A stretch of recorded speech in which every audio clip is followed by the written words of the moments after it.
Morton Blackwell, president of the Leadership Institute, and it is my pleasure to welcome you to this Wednesday Wake Up Club breakfast. It looks bright outside, but what's that?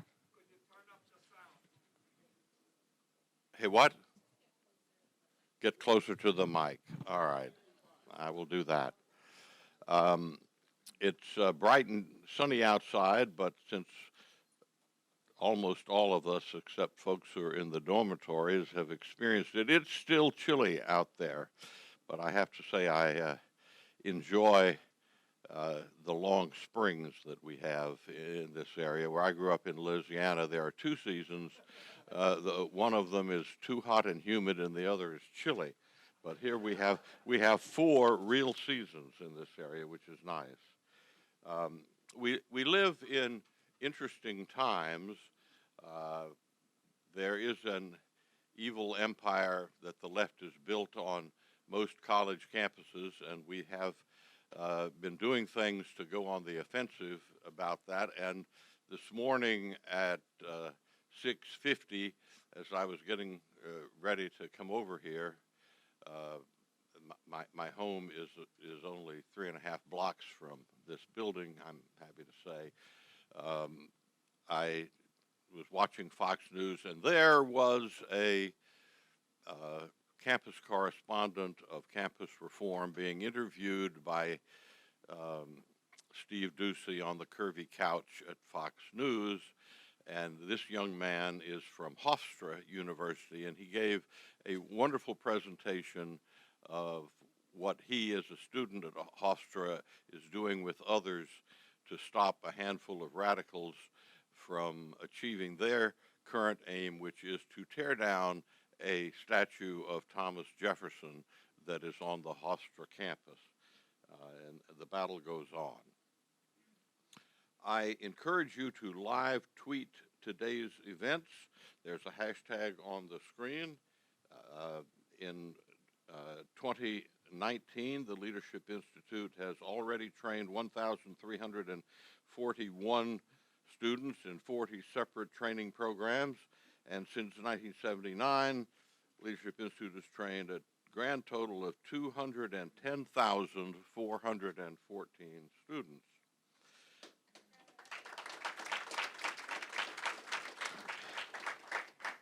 You have before you our current schedule for the next few months. I urge you to take a moment to that yellow sheet of paper, review the upcoming schools, and consider attending one of these schools or sending a friend to one of our trainings. Now my pleasure to present to you Grace Blonfeld. She will offer an invocation and lead us in the Pledge of Allegiance. Grace recently graduated from Azusa Pacific University in Southern California with a Bachelor of Arts degree in Business Management and Leadership. In her time there, she was engaged with Christians United for Israel. She is an intern with the Leadership Institute now in our donor communications department, and she hopes to transition to a role in donor relations, which is a distinct possibility. It's my pleasure to present to you Grace.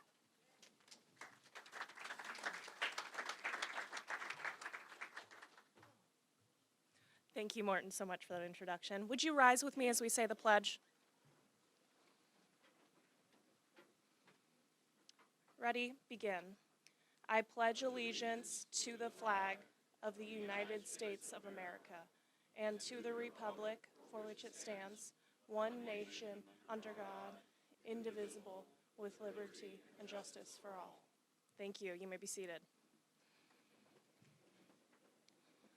And would you bow your heads in prayer with me? Father, we thank you for this morning. God, we thank you for the wonderful food you've already provided for us. Would it bless and nourish our bodies? And God, would our time together be edifying? And would you just speak to us today through our speaker? God, we thank you for this time and just ask that you bless it, Father. In your Son, Christ's name, amen.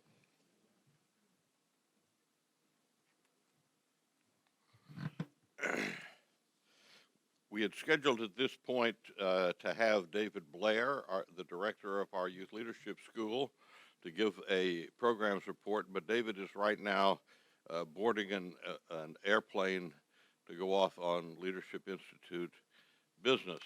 I'll give you a quick summary myself of the programs report. Leadership Institute graduates are currently serving in elective office across the country: 3 U.S. senators, 25 members of the House of Representatives, and over 350 current state legislators. Our campus leadership program has 2,118 active conservative student groups, 52 of which are student publications. We have added 84 new independent conservative campus groups thus far in 2019, and also found new contacts, 9,617 self-identified conservative students added to our list this year. Our campus reform online has attracted already this year 1,781,000 unique visitors and has received 3.9 million page views thus far. And all of last year we had 11.9 page views. Campus reform students, staff, and stories have been featured thus far this year 178 times on local and national television programs. Since 2009, campus reform has published 11,215 stories about leftist abuses and bias on campus. So we're doing extraordinary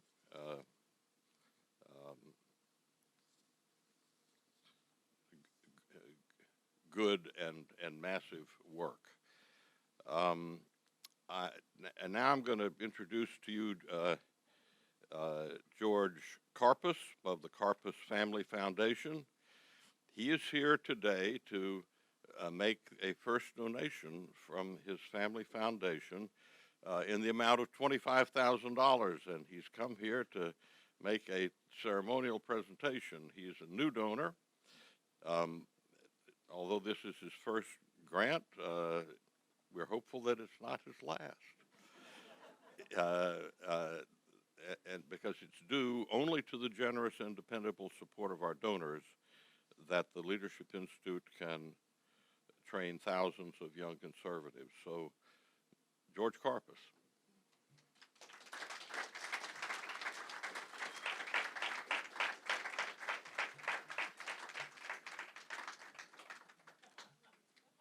Big check.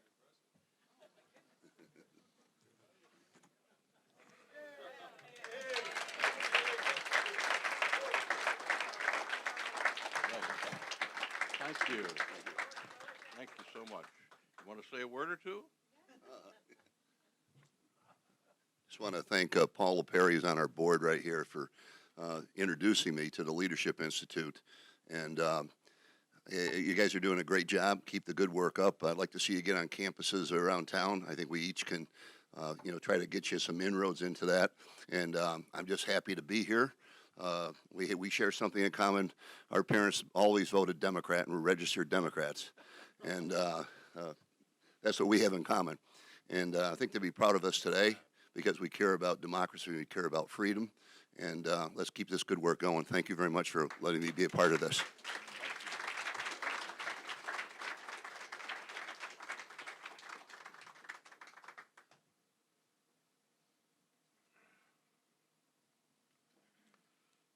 And now to introduce our speaker, I'm going to present to you Phil Solberg. Phil is the only child from only child from South Jordan, Utah. He graduated from Southern Virginia University with a Bachelor of Arts in Political Science and Philosophy, and he will attend law school this fall at the University of Virginia. In the summer of 2017, he interned for Congressman Bob Goodlatte on Capitol Hill. Phil?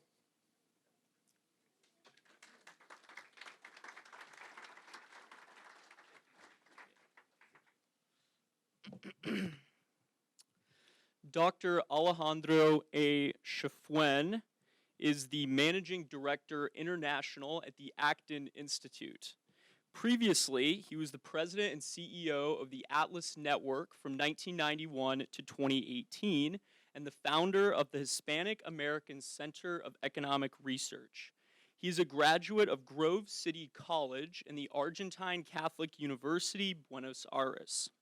He holds a PhD in economics from International College, California, and he's a frequent commentator on economics, strategy, strategic threats in Latin America, security issues, as well as the relationship between economics and ethics. He's published articles in a variety of newspapers, including the Wall Street Journal and La Nación, and he's the author of Faith and Liberty, which has been translated into multiple languages. He's one of the world's leading commentators of the economic thought of the Thomistic and late Scholastic thinkers. And he's also a member of the advisory board of the Social Affairs Unit, as well as a member of the Mont Pelerin Society. So please join me in giving a warm Leadership Institute welcome to Dr. Chafuen.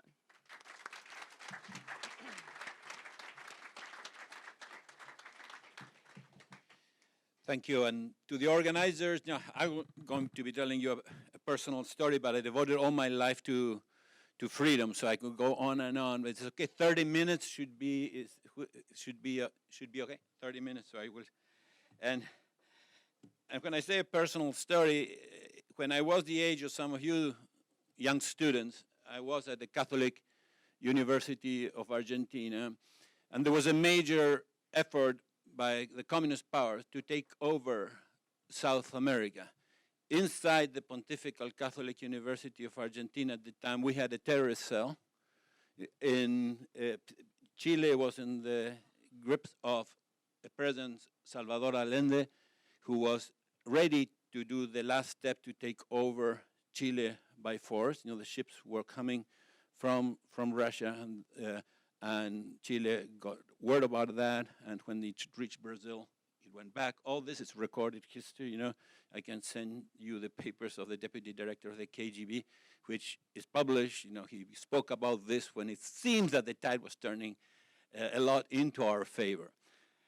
Now, some of you I know are concerned about what's going on, but compared with what I grew up with, with tens of thousands of terrorist attacks, kidnappings, relatives, close to us. The daughter of our family doctor befriended the daughter of the chief of the police and blew up an entire building downtown with the people inside.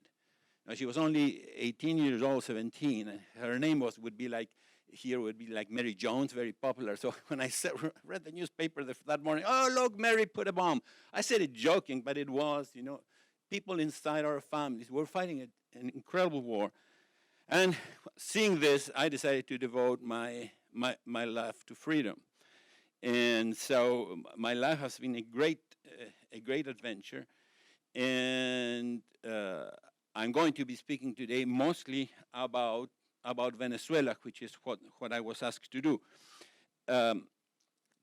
Whenever I address any sort of topic, I have a simple model, difficult answer. It is, I look at what's going on in the country in the role of ideas, what's going on in the world of leadership, what's going on in the world of incentives, and I believe that things also happen for providence or luck, but mostly providence. So I pray, but for a long time in my life I was an atheist, but I came to God in my early 20s. But I think we have to always focus on those three things: ideas, incentives, and leadership. The most powerful incentives, I'm convinced, are for a free society and that make us work well, are the family and private property. Actually, private property was born to protect the intergenerational family.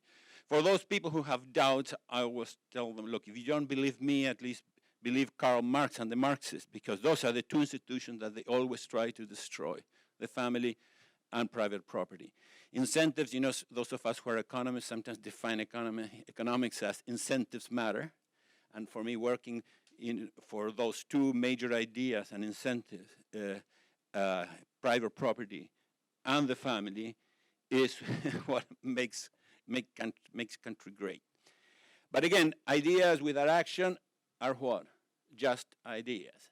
So that's why you need leadership, and I commend everyone at the Leadership Institute and Morton Blackwell for what they do with this organization.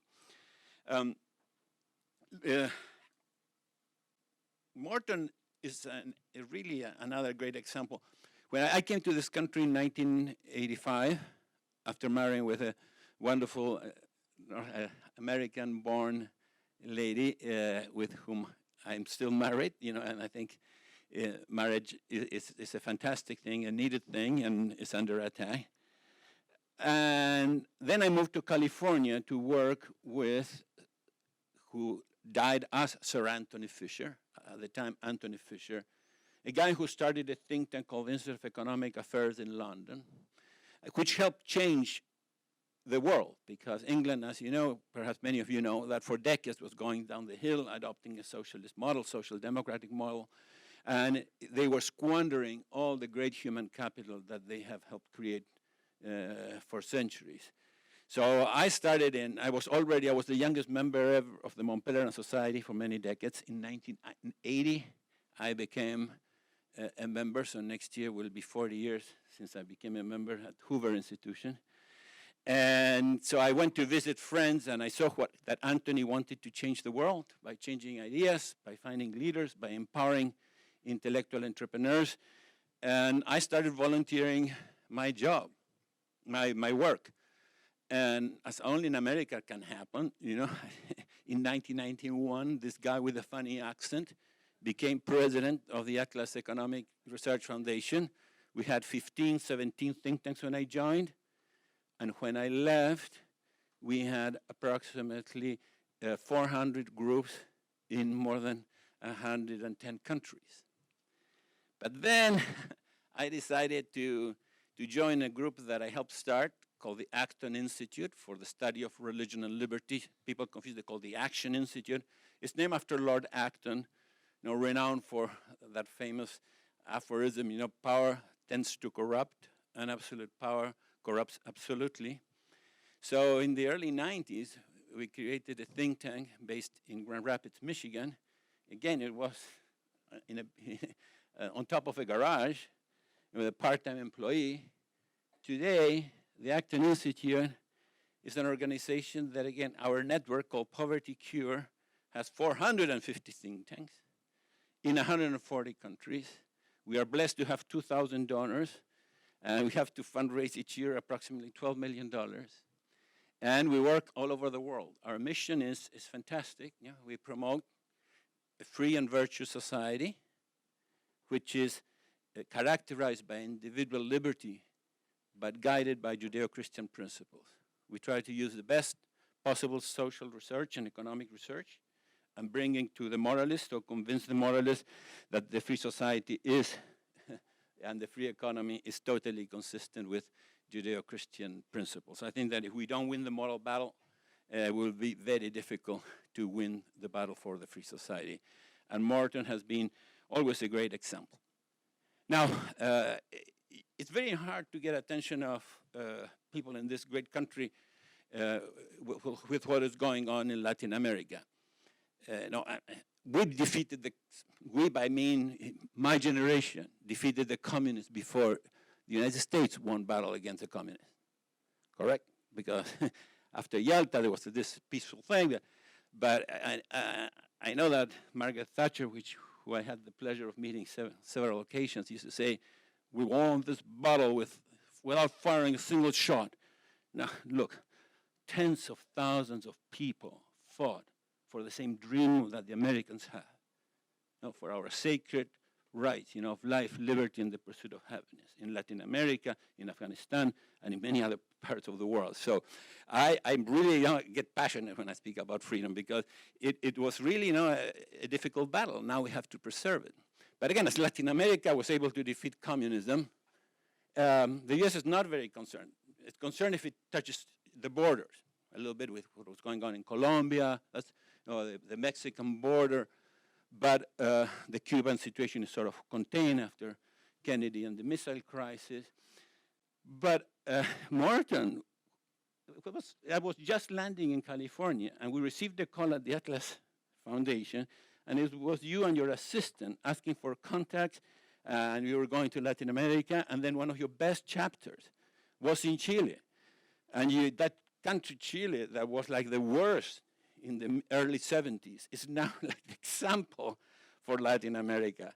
And your student, Dario Paya, has helped change that country, and now is trying to export the leadership model to other Latin American countries. So thank you again, Morton.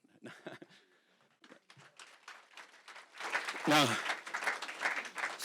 recently, if you look for Google Trends, I use it to see what are people speaking about, and to get out of my bubble. So, hey, do people really care, about what I'm working?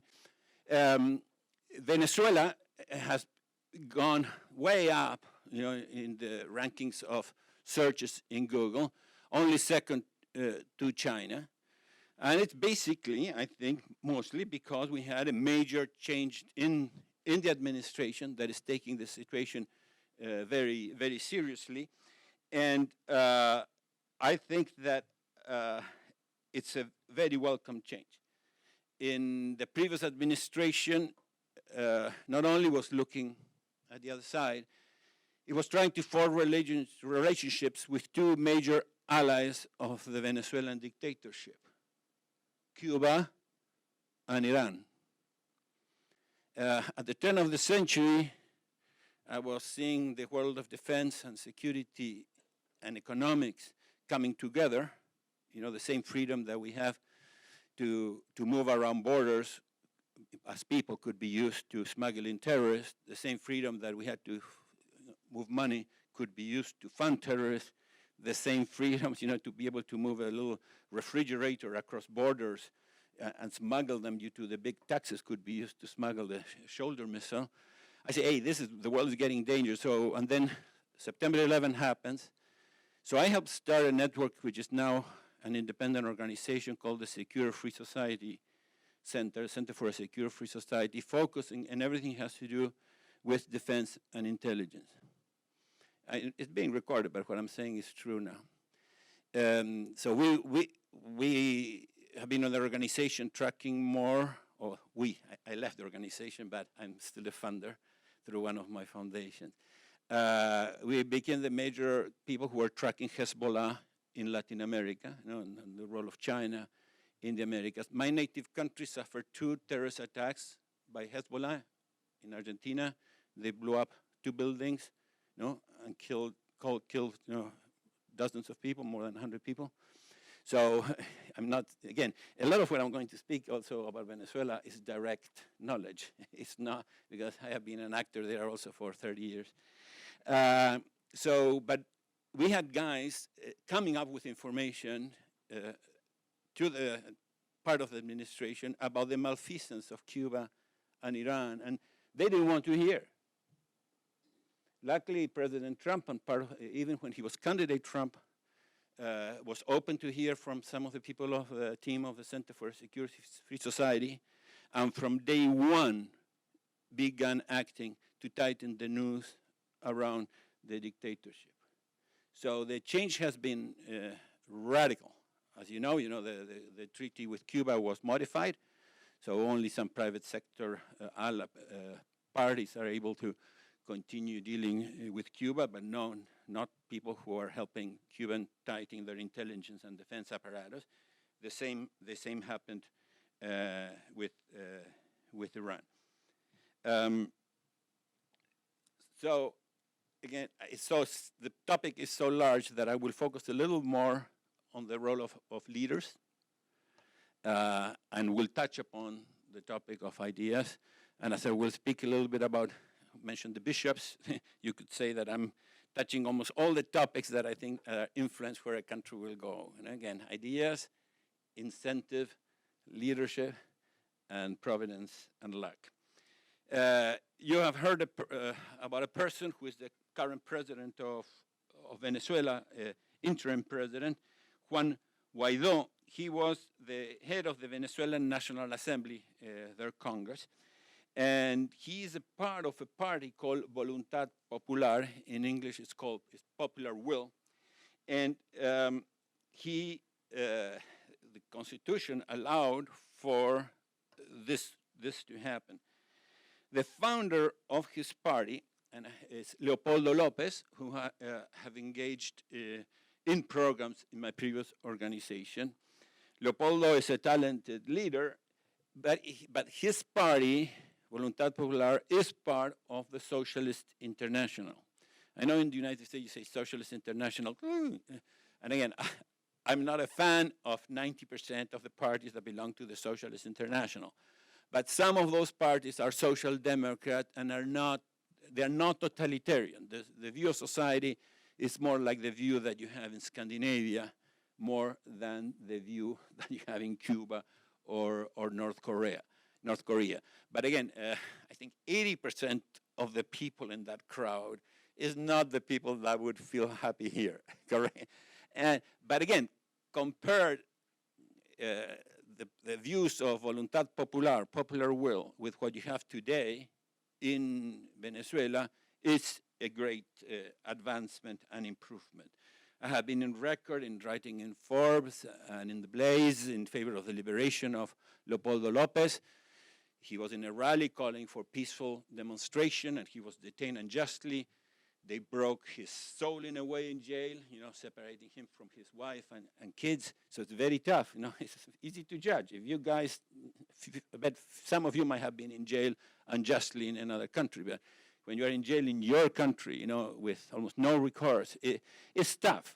So both Venezuela and Cuba now, the method is not to put you in jail forever. They try to break your soul and break your spirit, on and off, on and off. Leopoldo is in house prison now, is out, and the current president is part of his party. The same happens with the current ambassador here that they chose, Carlos Vecchio, the representative to the U.S. Carlos is also part of the same view of social democratic view, but again, I think not in favor of totalitarianism. And again, I hosted Carlos Vecchio at the Atlas Foundation. But they are not the only people who are relevant in the opposition. My favorite candidate is called Maria Corina Machado, who I have known again for, I think, almost 15 years. Maria Corina leads a party called Vente. I was with her when she landed in Peru, and she was stripped from his congressional seat illegally. So theoretically, she knew that if she went back to Venezuela, she was not going to be able to leave, and that's what happened. Maria Corina, her sons studied at the University of Virginia, but she's still locked there in Venezuela. She's not able. The airlines in Venezuela have an order that if they take her, they have to tell the police, and they will detain her, and they will close the airline. So she never tells where she is. She goes courageously defending freedom, and her views are very much like the establishment, more or less like Morton Blackwell. It's perhaps a little bit, I don't know if more moderate. She's the only one who speaks about Judeo-Christian principles, totally in favor of the free economy. And again, without saying where she will be, today I will be in a 2-hour interview with her on Skype, where we are going to be showing a movie about how to address poverty. Right now, Venezuela needs aid, but no country has gotten rich, by aid.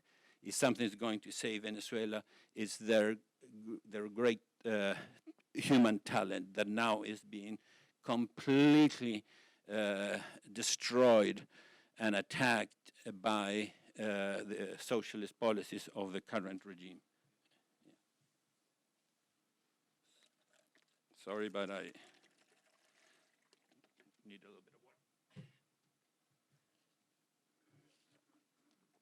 water. On the economic side, which is one of, obviously as an economist, is the one that I pay a lot of attention. The ambassador of the current government, his name is Ricardo Hausmann. He had been Minister of Planning in Venezuela. He then became chief economist of the Inter-American Development Bank. And then he went to head a think tank at Harvard University that a man by the name of Jeffrey Sachs, destroyed by his corrupt dealings and his team in Russia. I know this is being recorded, but Harvard had a center that existed for decades, at Harvard. And when Larry Summers was at the Office of Management and Budget in the Clinton administration, Jeffrey Sachs got a no-bid contract of tens of millions of dollars, I think around $40 million. All this is public record. And with all that money, they went to supposedly giving advice to Russia, but a lot went back to the wives and the consultants at Harvard. The scandal was so huge that Harvard had to close the center. And they changed the name to now Harvard Center for Economic Development, and Ricardo has been the head.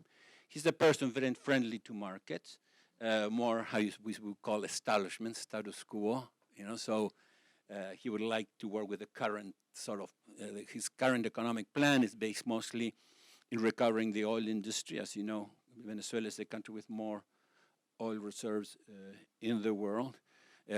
He will not radically want to change the currency and go to dollarization, as many of us recommend. But all in all, he's a very serious person. Each of these political parties have their own economic teams and policy teams, and they're all developing plans in order to be able to promote them once liberation comes and the current president, interim president, calls for a new election. Yesterday was one of these miracle moments, happiest moments of my life, because I will mention some actors, but there are some actors that it's better not to mention. That, again, I can speak to you about the goals, I think, of the administration. I will never tell you about the key strategy of the administration, because only when you want to lose, you tell the enemy how exactly you are going to do things. But yesterday I was the Department of the Treasury, visiting a Deputy Assistant Secretary of Public Affairs, who I knew from my Sound Money, and he came from the Jack Kemp team. And then I asked him, what is going on with this person who, for me, is the best financial economist in the world and was being blocked by the deep state, with one question after another. I said, oh, look, he's there, and he's one of the top guys here. And he's the front person for Venezuela. And so for me, because to know that the administration of Trump has the best financial economist dealing with Venezuela, I know, one area where I would continue to play a facilitative role, and passing him all the proposal that exists now. But again, to know that people of great caliber are working in this is great. There's another person that I will mention, because you will not hear it in the news, because it destroys the sort of attacks, that the current administration is suffering. And it's funny, because I asked this question to key people around the Americas, senators, people in the defense establishment. I said, well, do you know who the Deputy Assistant Secretary for the Western Hemisphere is, in the Trump administration? And they drew a blank face. Do any of you know who's the number one person for the Americas, for the Pentagon? One? No one. No one. Guess why? he doesn't have the right color of skin for the attackers. He was not born, he was born in Chihuahua, Mexico. Sergio de la Peña. But Sergio was military attaché in Venezuela, military attaché in Chile. He knows the mistakes we did in Venezuela, but at first saying, oh no, he's a democratic president, we have to respect. No, from day one was a strategy to weaken the role of the United States in the Americas and in the world, and using Venezuela as the leading force to accomplish that. But Sergio de la Peña shares your views, Morton, in economics, and is the #1 person. He came with support from President Trump and Bannon, not by what I call the junta.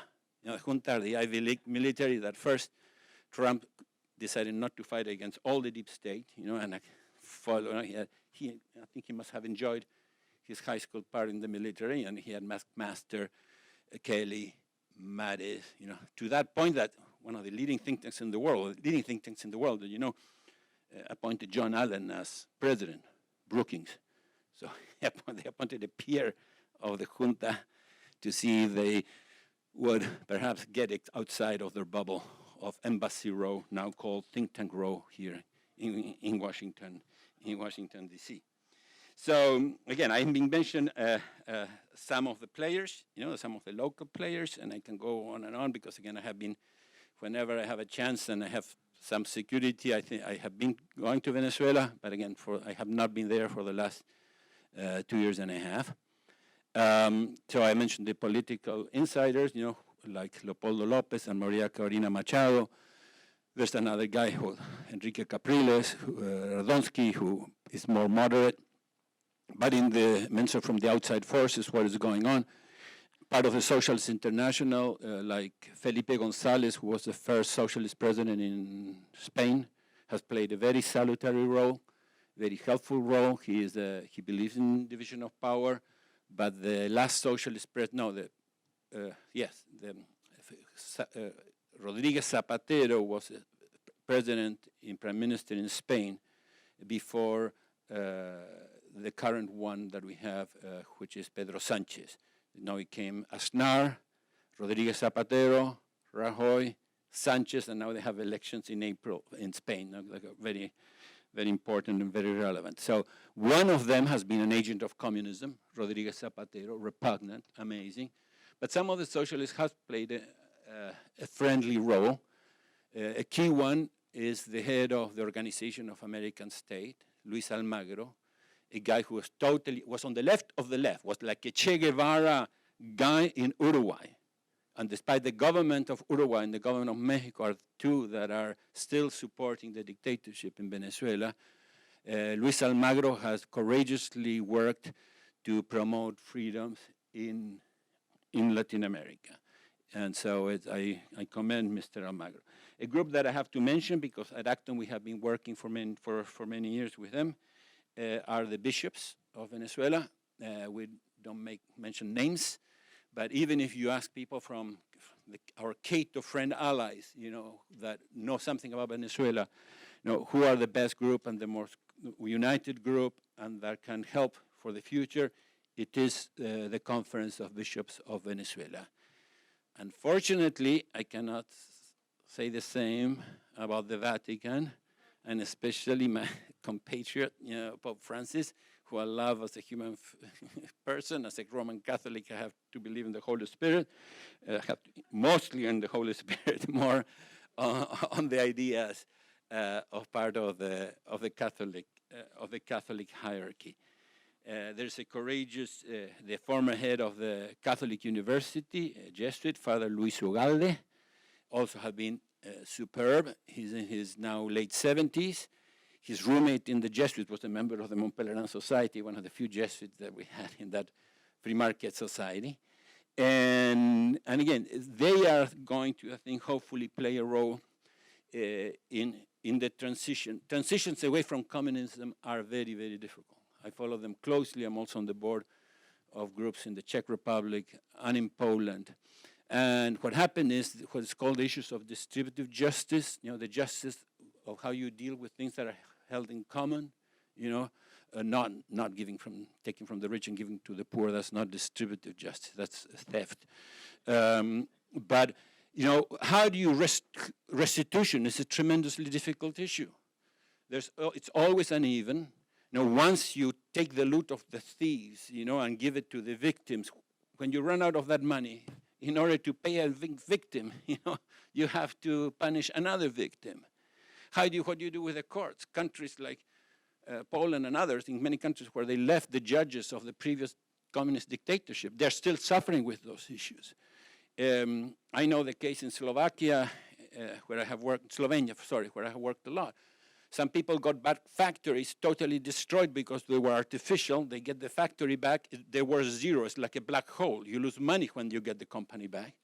Other people got forests back, and they were as rich as before. In Venezuela, the parents of Maria Corina Machado had an energy company which was expropriated, more or less $1 billion valued company. They never bribed to get back, but a group from my native country, Argentina, the Tequint group, had another one. They supposedly bribed and got $2 million back. Now, when liberation comes, will you treat those two groups the same? It's very difficult. So a lot of people will have to be very generous and understand that they will not be able to get everything back. I think those who stayed in the country and collaborated with the regime should be asked to pay like a patriotic tax, like affirmative action. If you made money with the dictators, in order to continue operating, while others lost everything, you will have to collaborate a little bit more. I was with one of this top talent came to the United States, and we are benefiting from that. Some of the best businessmen of Venezuela are here. My time is off, so I will finish with this. And he said, Alex, I wrote a piece, by the way, a long article of mine appeared in Law and Liberty, the magazine, online magazine of the Liberty Fund, speaking about all these leaders. And this last topic that I will address appeared in Forbes, which are the issues of justice in the transition away from communism, where they're very, very difficult. And I presented this 1 year ago in Panama.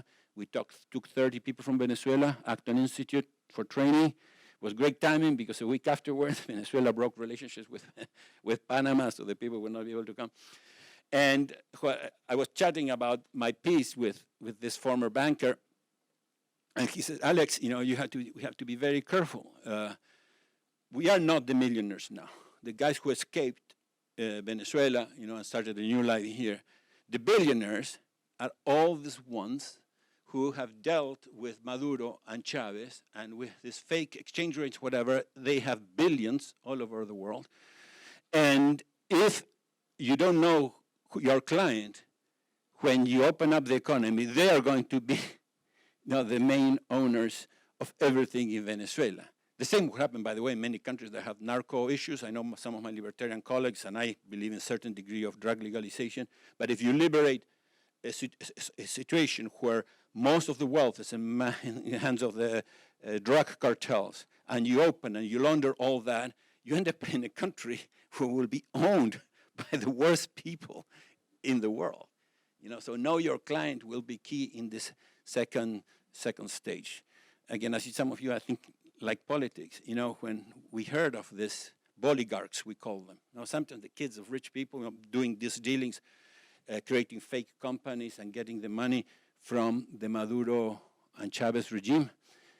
We have a blogger, and now I can mention this, called Alec Boyd, that had worked with him in areas of intelligence and exposing people, based in England in an unknown location. And I was meeting with him, Alex, you know what happened? They came to my house, they took my hard drives, they put notes in my pocket saying, I'm a pedophile, what? And then, my gosh, you have any proofs? Oh yes, look, it was all recorded. And I saw, the filming. And I said, look, Alex, there's some intelligence away from Venezuela that is in cahoots, because if the police knows this, this is tricky. So I say, my gosh, and this world is difficult. If someone, a crook, is collaborating with our security forces and you tell this guy is a crook, then you become a problem. So, to quiet my friends who were pointing fingers at these bodyguards, one company is called Derwick Associates, D-E-R-W-I-C-K. Guess what company the Chavez allies and Maduro allies hired to go after my friends? Fusion GPS. So now I see a little bit how I see the world. Look, I can go on and on. I think what's going on in Venezuela is tremendously important. We have to be very careful. The enemy, by that I mean not only Venezuela, but countries like China, Russia, but especially Iran, and Cuba, but especially Iran, who would like that the fight goes until the end in order to transform Venezuela into a new Syria. So they will get sympathy if they see U.S. forces going in there. We have to be very, very careful.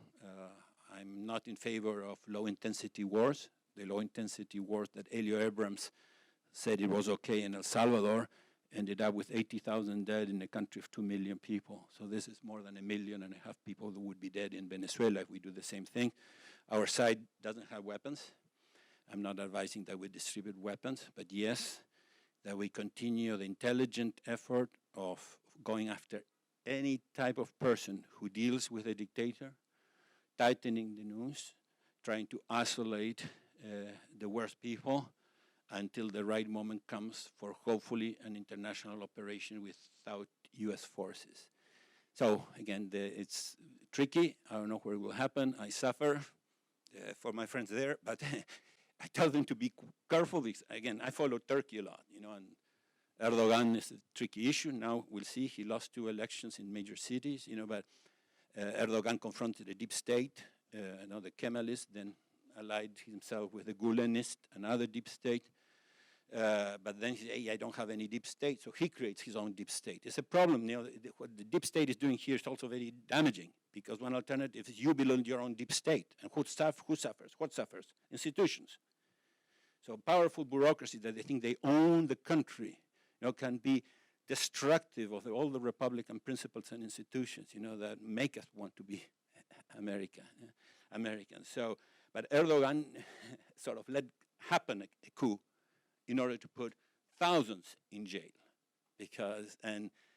So I'm always afraid that at any moment now, Maduro will send the police forces and raid and put most of my friends in jail, more than the ones that are already in jail. So again, thank you for your support. Thank you for your attention.